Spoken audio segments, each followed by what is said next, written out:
एक जैन फकीर हुए रिझाई।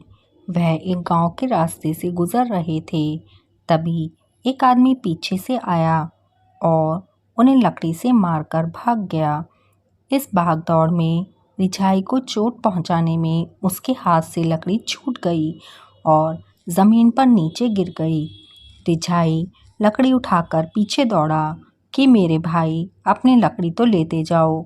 यह सब एक दुकान का मालिक देख रहा था। उसने ऐसी विचित्र बात ना देखी थी। दुकान के मालिक ने कहा, पागल हो गए हो? वह आदमी तुम्हें लकड़ी मार कर गया और तुम उसकी लकड़ी लौटाने की चिंता कर रहे हो। रिझाई ने कहा, एक दिन मैं एक वृक्ष के नीचे लेटा हुआ था। वृक्ष से एक शाखा मेरे ऊपर गिर पड़ी। तब मैंने वृक्ष को कुछ भी नहीं कहा। आज इस आदमी के हाथ से लकड़ी मेरे ऊपर गिर पड़ी है। मैं इस आदमी को क्यों कुछ कहूँ? उस दुकानदार को रिझाई की बात समझ में नहीं आई, क्योंकि उसने तो बचपन से ही दुनिया को प्रतिशोध और प्रतिक्रिया की दृष्टि से देखा था।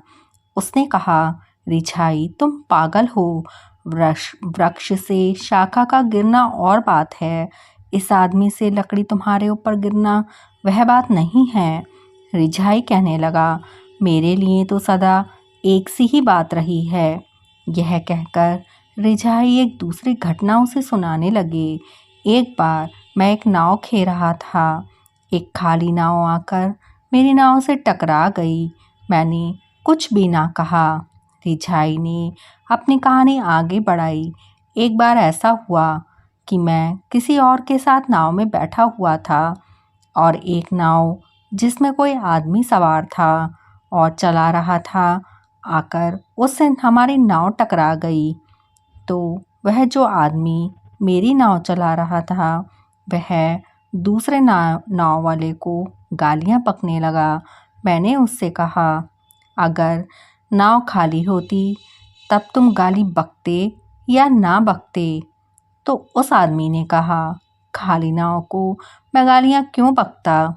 रिझाई ने कहा, गौर से देखो, नाव भी एक हिस्सा है इस विराट लीला का। वह आदमी जो बैठा है वह भी एक हिस्सा है। नाव को माफ़ कर देते हो, आदमी पर इतने कठोर क्यों हो?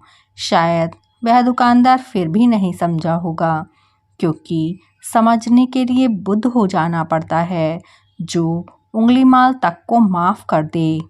हम में से कोई भी नहीं समझ पाता है कि माफ़ करना क्या होता है। माफ़ करना तो अंदर से आता है और एक बार घटित हो जाता है तो आप किसी पर दोष नहीं लगाते। हम में से कोई भी समझ नहीं पाता है कि माफ़ करना होता नहीं है। यह तो अंदर से आता है और एक बार घटित हो जाता है तो आप किसी पर दोष ही नहीं लगाते, बस माफ़ करते हैं, क्योंकि रिझाई कहता है कि सब उस विराट की लीला है, सब उस विराट का हिस्सा है।